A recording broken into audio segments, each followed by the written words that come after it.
Emily, I am so excited to finally get to have this conversation with you. I don't know if you know this or not, but this conversation has been about a year in the making. You and I connected like almost a year ago. Can you believe it?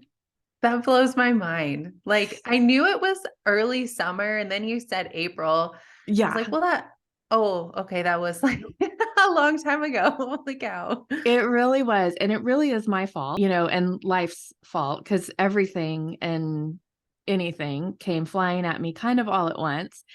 And, when you and I first chatted back in April and talked about like, hey, we really need to talk about rest. I wanted to learn about rest.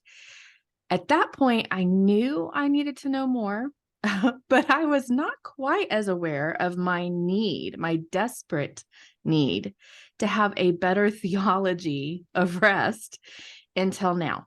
So I'm really excited. I Mm. think this is God's timing that this is finally happening because I can tell you that I personally have never been more receptive to the idea of learning about rest. And, I've been talking to folks in my community. I know that I'm not the only one. I'm hearing from other people about how tired they are. I know you are because this is what you do. Real quick, I've shared some snippets with my community, but the bottom line is I ran too hard for too long and I hit a burnout wall. I mean, like a crash test dummy, Emily. I mean, it Oh was boy. brutal. Yes. 2020 through 2022 has been like the hardest season of my life. And it has forced a little bit of an awakening in me that I don't know how to rest. And I don't believe I'm allowed to. And I know that's bad Yep. theology and I want to Right. correct it. So I'm working with the Holy Spirit. I am working with a really great therapist. And now I want to learn from you because you're an expert. This is like your whole jam, like rest is your thing, right? So I want to Yep. learn from you today and kind of like introduce you to my community so that they can learn alongside me. So tell me a little bit about your work. Yeah. So rest, you hit the nail on the head, allowed to rest. And it all comes back to our theology, whether we recognize it or not. Everything comes back to our belief, whether it is belief in God, belief in our theology, belief in the way we believe the world works, or our belief about ourselves. We all action stems from belief. It all starts there. I mean, in a worldly sense and a faith sense. Mm-hmm. So when we think about rest, we generally think that we're somehow more valuable the more that we're contributing, or the more that we're producing, or the more that we are pitching in, and the more that we are helping other people, or the more that we're doing. Mm-hmm. And that, stops us from rest. It keeps us on like the hamster wheel of production, of performing. So the work that I get to do is I get to come alongside primarily women, and I teach worthiness, because worthiness is the key Yeah. for everything. It unlocks so many things. It unlocks your rest. It unlocks your confidence, because you're not trying to prove you're something. You can just Mm-hmm. literally rest in who God already says you are. Mm-hmm. And I say just rest in who God says you already are. But that is such a task to shift our belief Yeah. and actually believe that we are who God says that we are, Mm-hmm. and let ourselves operate from that place rather than trying to like prove and earn and attain that. I'm, neck deep in theology. I am finally, I can preach you 1,000 sermons on value and worth, right? I'm finally at a Mm-hmm. place where I'm believing that I am who Jesus says I am, that my value or my worth is not based on my output. But what I'm really still struggling with is how do I live in a world that says that is not true? How do we live in a world, hustle culture world, that teaches us that our worthiness is dependent on our productivity? Can you speak Mm, to that a little bit? yeah, sure. Those messages come at us from every angle. We Yeah. get them from church. We get them from bad theology. We get them Mm-hmm. from school. You get them from your job. You get them from even family Mm-hmm. dynamics. So because they're coming at us, like you said, they're coming at us from all these angles. How do we live a restful life when everything around us is saying the opposite? And we have to be preaching the gospel to ourselves daily. We have to be starting from a place of worthiness, a place of belief in what we say we believe, so that our actions line up with it. And with the implosion of the burnout, which I know I'm not alone in. In fact, I feel like exhaustion is endemic, especially for women and church culture. And I'd like to talk with you about that here in a second. But I just feel like with that implosion, I noticed there was a lot of shame for me about rest. And I even had surgery in December. And I had to program reminders to myself to go out every other day to give me ideas on how to relax, and an affirmation that said, I'm worthy of rest. I'm worthy of self-care. And every time I hear somebody say worthy or, self-care, I panic a little bit. There's a little piece of me that associates that with like woo-woo, like stuff. And it's not though, because that's the problem. Like it's also a regular rhythm of life that Jesus has put forth. And my inability to rest actually, honestly, stems from fear and idolatry. If I'm just being honest, fear that if I don't put enough out in the world, I won't be welcome in it. And that's been taught, rewarded, conditioned, quite fairly. Absolutely. Yeah. And then pride that I do feel a sense of worthiness when. So the problem is I'm creating some of my own conditionality. And I know I'm not the only one, because I'm talking to these other, and most of my, not all of my audience, but a large majority of my audience, they're women too. And I know they're so exhausted. And some of them are in really difficult seasons. They're raising kids, or they're taking care of aging parents, or they're trying to make a spot at the table in a world that doesn't want to hear from women. And all of that is really rough, but we can do those things with the help of the Holy Spirit. What we don't need to be doing is shouldering like people's unrealistic expectations, unfair, unhealthy emotions, and calling that ministry. We need to unmuddy the theology, and we need to separate what is God glorifying and what is people pleasing. And I'm guilty of calling one the other. Expectations is such an interesting thing. You talked about expectations of others, but there's also the expectation that we have for ourselves.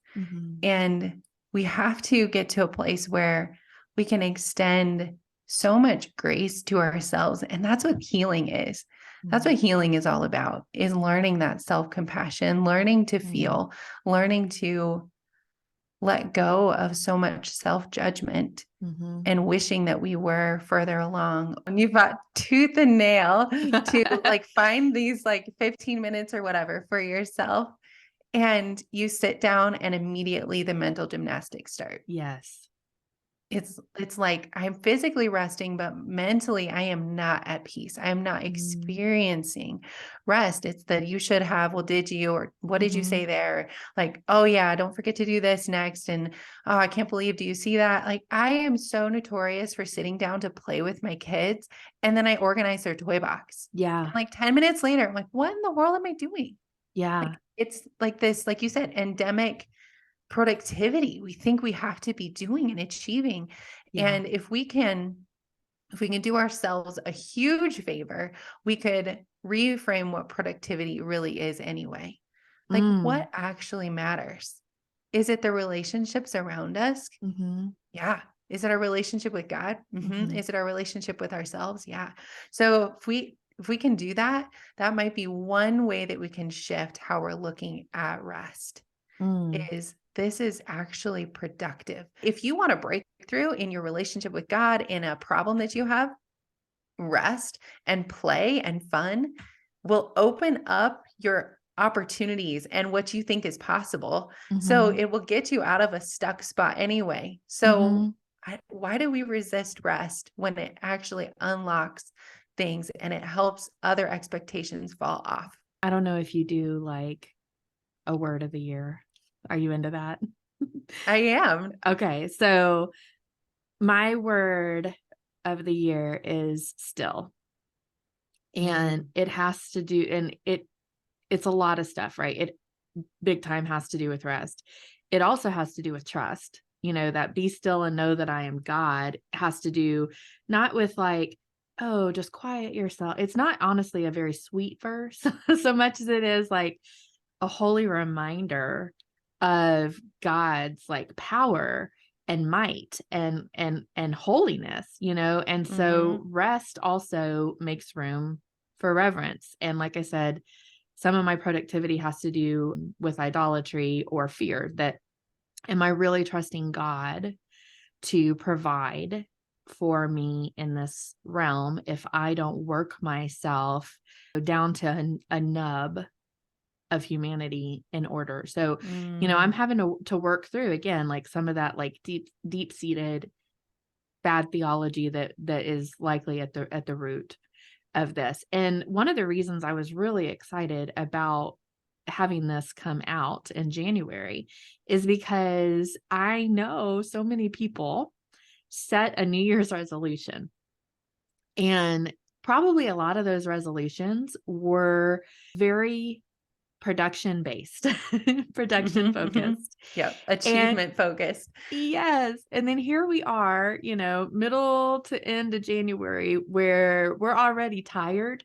We're a little disenfranchised from the original vision. You know what I mean? Like Yep. Yep. we're tired, and we're like, I don't think I can do this. We're starting to feel like a failure because maybe we're not nailing whatever that goal was.